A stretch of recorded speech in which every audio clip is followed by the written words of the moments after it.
Tervetuloa XTV:n laitetestiin ja asennusvideon pariin. Tänään meillä on siis Pleikkari 4 ulkoinen kovalevy. Näitä saa myös Xbox Oneille. Tää on Seagatein valmistama teräinen SSD-kovalevy, joka siis on huomattavasti Pleikkarin normaalia kovalevyä nopeampi. No niin, eli otamme tämän kovalevyn täältä laatikosta pois. Se on erittäin hauras. Ja ennen kuin päästään itse tuohon asennusprosessiin, niin täytyy käydä Pleikkarissa muutamat asiat läpi. No niin, ennen kuin päästään asentamaan itse kovalevyä, niin meidän pitää täältä Pleikkarista katsella. Nyt me nähdään tässä vaiheessa, että meillä on alkuperäinen Pleikkarin kovalevy paikallaan, joka on noin 500 giganen. Siitähän menee hukkatilaa noin 100 gigaa johonkin. Ties mihin. Käyttöjärjestelmän vaatimiin tietoihin. Niin, exactly. Tässä nähdään nyt, että 402 gigaa on tämä käyttökapasiteetti ja siitä on ainoastaan 84 gigaa vapaana. Tällä ei ole mitään merkitystä. Se, millä on merkitystä, ennen kuin kovalevy mennään asentamaan, niin pitää mennä tänne asetukset ja sovelluksen tallennettujen tietojen hallintaan, niin meidän pitää varmuuskopioida tiedostot. Mikäli käyttäjällä ei ole PlayStation Plus-tiliä, niin ne omat tiedot voi tallentaa ulkoiselle kovalevylle, joka toimii siis USBilla tai USB-tikkuun, jos siinä on riittävästi jerkkua. Mikäli Pleikkarin tämä PS Plus-palvelu on olemassa, niin se tekee automaattisesti kaikista peliseiveistä online-tallennustilaan kopiot.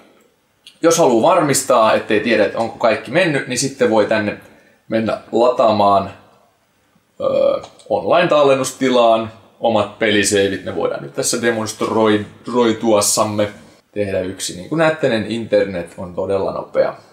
Meillä on täällä vaikka Project Carsin tallennustiedosto, niin me halutaan nyt sitten siitä. Me voidaan valita yksitellen kaikki tästä tai sitten vaan tietyt ja lähetä. Ja sitten se lähettää ne sinne pilveen. Haluan. Nyt se ilmoittaa, että siellä jo on tämä kyseinen 10 meganen palikka olemassa. Eli varmuuskopiot pitäisi löytyä sieltä Pleikkarin omasta palvelimesta. Ne pitää sitten yksitellen kaikki pelit käydä läpi, että jos on pelejä niin kuin tässä Pleikkarissa nyt on älyttömät määrät, niin jokainen sitten yksitellen mikäli niin haluaa. Sitten voidaan sammuttaa PlayStation ja se pitää sammuttaa ihan kokonaan, ettei pelkästään valmiustila ei riitä. Pistetään Pleikkari kiinni ja mennään muualle. Ennen kuin päästään uutta kovalevyä käyttämään, niin meidän on pakko asentaa Pleikkarin käyttöjärjestelmä uudelleen. Ja tämä tapahtuu siten, että mennään PlayStation.comiin. Se vie suomalaiset tänne Fi-sivuston puolelle, mutta mennään ohjeeseen sieltä PlayStation 4 tukeen. Ja sieltä löytyy valikko, josta päästään PlayStation 4 kiintolevyn päivittäminen nimiseen paikkaan. Ja täältä löytyy kaikki ohjeet, miten tämä homma tehdään. Sen jälkeen täältä löytyy tänne linkki kuin käyttöjärjestelmän asentaminen. Ja siinä on linkki, käyttöjärjestelmä on asennettava uudelleen. Silloin me klikataan siitä ja päädytään tällaiselle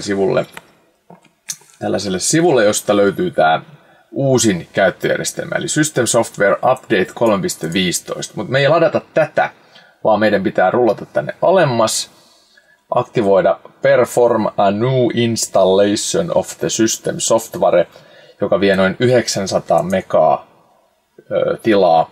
Ja tästä sen pystyy lataamaan. Mä pistin sen nyt latautumaan, se latautuu täällä. Tämän jälkeen se kopioidaan muistitikulle. Ja muistitikulle meidän pitää luoda tämmöiset kansiot kuin PS4. Siellä on PS4. Sen sisälle pitää luoda uusi kansio, joka on nimeltänsä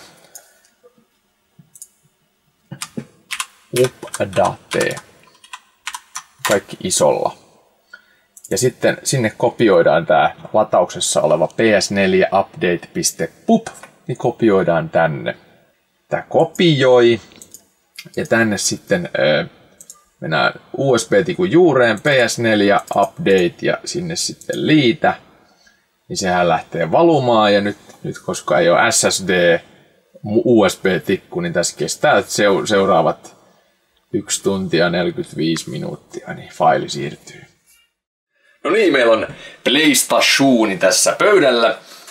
Ja jotta me päästään kovalevyä vaihtamaan, niin meidän pitää päästä käsiksi tänne sisälmyksiin. Se tapahtuu silleen, että käännetään PlayStation ihanaan asentoon ja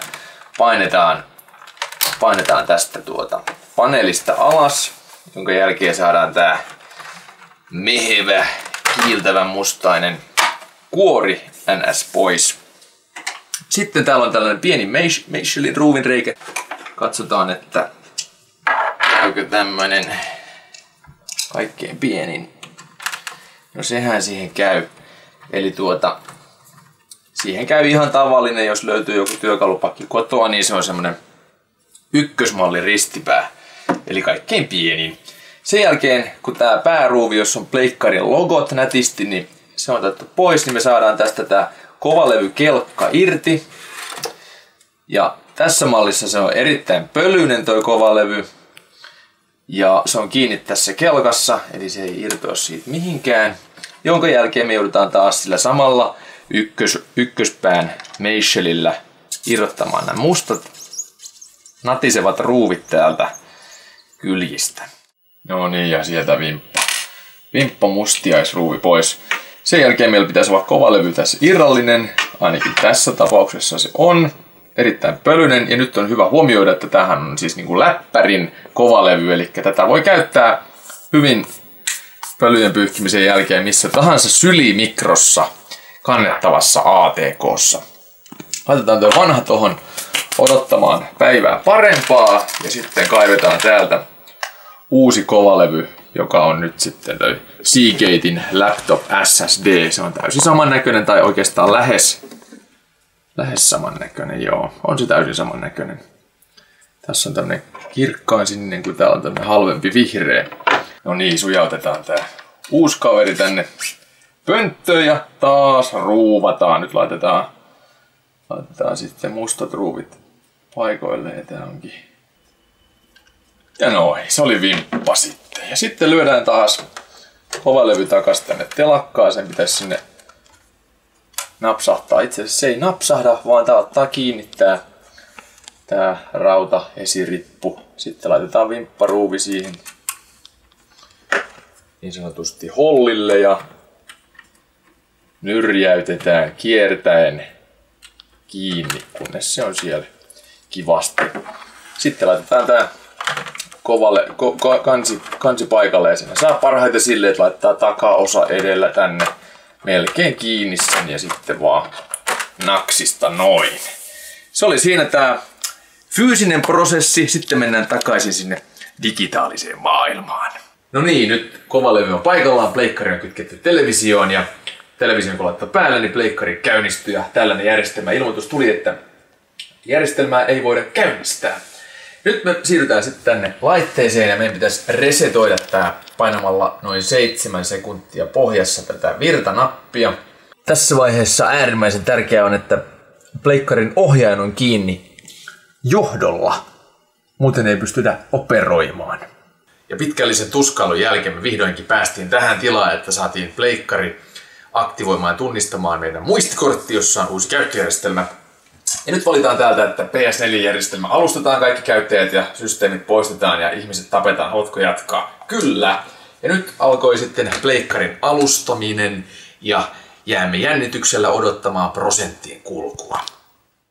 No niin, ja nyt on järjestelmä saatu asennettua ja voimme tarkistaa, että kovalevy on kytkitty. Siellä on 861,4 gigaa, eli noin tuplasti edelliseen verrattuna. Eli asennus on onnistuneesti hoidettu. Sellainen oli tämä kovalevy-installaatioprosessi ja kiitoksia seurasta ja onnea omiin asetuksiin.